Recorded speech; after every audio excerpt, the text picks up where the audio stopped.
Creativity and community are absolutely vital in challenging times. Welcome to Syncreate, a show where we explore the intersections between creativity, psychology, and spirituality. We believe everyone has the capacity to create. Our goal is to demystify the process and expand the boundaries of what it means to be creative. We talk with visionaries and change makers and everyday creatives working in a wide range of fields and mediums, from the arts to science, technology, and business. We aim to illuminate the creative process, from imagination to innovation and everything in between. I'm Melinda Rothaus, and I help individuals and organizations bring their dreams and visions to life. Hi, I'm Charlotte Gulick, and I'm a writer, educator, and writing coach. We are the co-authors of a book on the creative process, also called Syncreate. At Syncreate, we're here to support your creative endeavors. If you have an idea for a project or a new venture, and you're not sure how to get it off the ground, find us at syncreate.org. Our book, now available in both print and audiobook format, walks you through the stages of the creative process so you can take action on your creative goals. We offer resources, creative process tools, and coaching to help you bring your work to the world. Our monthly creativity coaching group has begun. We'd be delighted for you to join us. We'd also love to hear your feedback on the show. Please drop us a line at info@syncreate.org. We're looking for feedback on how we can improve the show, what's resonating for you, and what future topics you'd like us to cover. Welcome back to the Syncreate podcast. We're so excited you're here. Today, we want to talk about the process of recording the audiobook version of the Syncreate book. And it was hilarious. It was. We had a lot of fun. So we just did that. When was that? That was the end of last year, right? October. Oh, October. Gosh. It was that long ago. So yeah, so we recorded it and it is now out there in the world, available on Audible or wherever you find your audiobooks. So we wanted to give you a little behind the scenes peek. Like, you hear a finished audiobook and maybe you hear the authors narrating it and it sounds seamless. But the process itself is not quite so seamless. So we wanted to give you a little peek behind the curtain of what the creative process of narrating an audiobook is actually like. I think it's important for folks to know the context. So you have a degree in performance studies. Is this not true? That is correct. You perform quite a bit with your band. Yes. And so you bring a lot of experience to performance and thinking about the audience experience, correct? Yes. Let's just say Charlotte does not have a degree in performance studies. Performance studies. So we came into this project with very different levels of ability and expertise.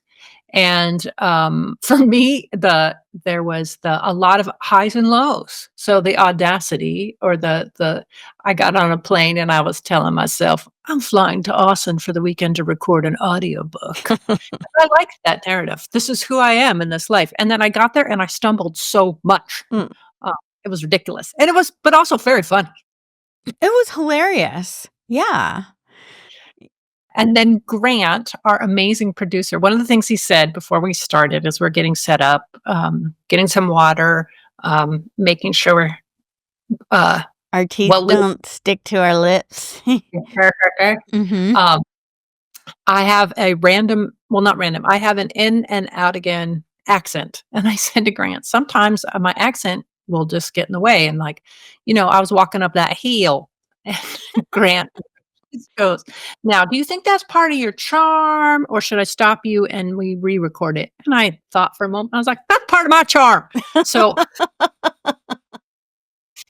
so if you listen to the audiobook, which one of my niece's partner is listening to it now. And he's like, oh, it just made me it was so great to hear your voices. It's like, there's a lot of warmth in the audiobook. And I think that comes from our relationship, knowing each other and having fun, even though we were at very different levels. Yeah. And the other thing I want to say is that you were so gracious and supportive and patient. That is not my experience with some things when I was learning things as a child. It was like expected that you would have immediate mastery of it or be an immediate expert. And so I'm a little nervous when I'm trying something new that I need to get it right away, or else I will be judged or maybe even punished. Mm.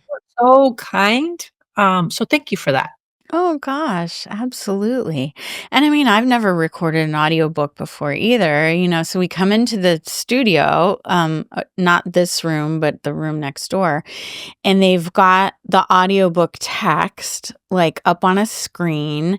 And then we decided, okay, we'll take turns. We'll, each read like one of us will read a chapter, then the other will read the next, and we'll kind of go. We divided it up so we knew like, who was doing what, and also that we could each take a break, in between, because that's a lot. I mean, it was like a full 8-hour day or something, this recording process. And of course, your eyes get tired, your voice gets tired, your energy levels drop, especially after lunch. So we had to be creative in how we were doing this. Like, how do we keep the energy up? And like, no one's going to see this, but like, let's be really animated with our gestures and like really get into it. In fact, the episode that just came out this week with Marcus McWhorter from ACC, from the drama department, he was talking about his narrative podcast and how when he records it, like how the actors like get really into it with all the body language and everything. And that helps, even though no one's ever going to see it. Well, I think the other thing is another component where you were extremely helpful with the gesturing is that I'm losing my hearing a little bit, and we talked about it at lunch. And you said, "Yeah, I can tell that I'm quieter," and it's like a whole crazy making thing. Like I think I'm projecting, but I'm not. And after lunch, I was starting to get a little bit lost in my head. Like, oh goodness, who I am in the world isn't who I think I am, because the energy level. And you looked at me, and I was kind of not tanking, but I was, and you were like big, and that was really helpful.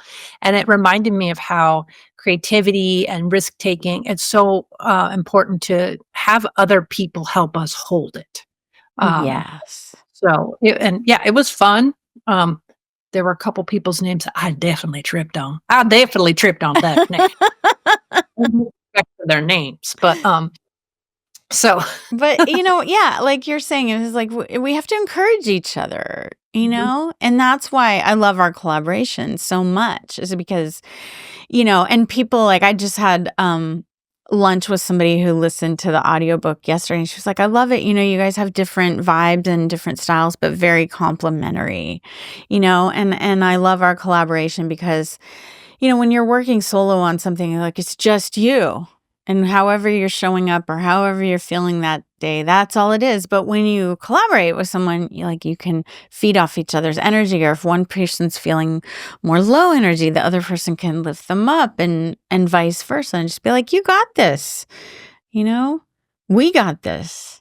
We got this. We Yeah. got this. And I think that the other thing that's super cool about the audiobook is I don't know how long we've been friends, but it's been a long time. Maybe 15 years. Yeah. I think we started to meet, to talk about the study abroad thing. I don't know if we ever thought we'd be, sorry. I don't know if I don't know if we ever envisioned ourselves recording an audiobook. Right. That's true. And that's the thing, in our personal adventure of creativity, we're always exploring new things. And we wrote the book, we published the book, and then several years later, it was like, we should make an audiobook. People have asked us about this, like, how does one go about that? And here I have this podcast studio, and it was like, oh, they can do it. They can help us. They can, edit it all together. Great, let's do it. I think, and it's another example of the risks that we need to take to grow. Yeah. Yeah. So, our creativity pro tip around this is collaboration and being present is mirroring. And so, Tell us what we're doing with this, Melinda. Please. Yeah, so we're going to demonstrate this for you. It's kind of like an improv exercise where you're just standing, like facing someone, or like we're here virtually together on screen, but where one person, makes some kind of movement or gesture and the other person just mirrors them, like as though you were a mirror. And it's an exercise of really paying attention and following and like tuning in to the other person. So let's try it, Charlotte. Like famous Marx Brothers. Oh, there's maybe. Yeah. Yeah, Right? exactly. Okay. Yeah. So what do I do now? Okay. Well, you just do anything and I'll mirror you. Oh my God, it's making me laugh so much. Then the reindeer said,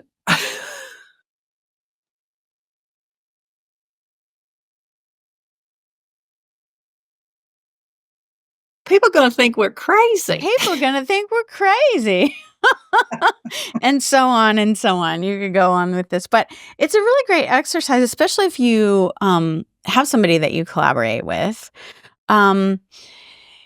Really tuning into that person's energy and movement, and there's this thing of like resonance. It's like you get into a resonance with someone, and I don't know about you, but I just all of a sudden felt really energized by that. It was fun. It was silly. I couldn't be self-conscious. I just had to pay attention to what you were doing. Absolutely got me out of my own head. All right. So try this smearing exercise with a friend or a colleague and see what happens. Find us and connect with us on YouTube and social media under Syncreate. And we're now on Patreon as well. If you enjoyed the show, please subscribe and leave us a review. We're recording today from Record ATX Studios in Austin, with Charlotte joining us from the Hudson Valley. The podcast is produced in collaboration with Mike Osborne at 14th Street Studios. Thanks so much for being with us, and see you next time.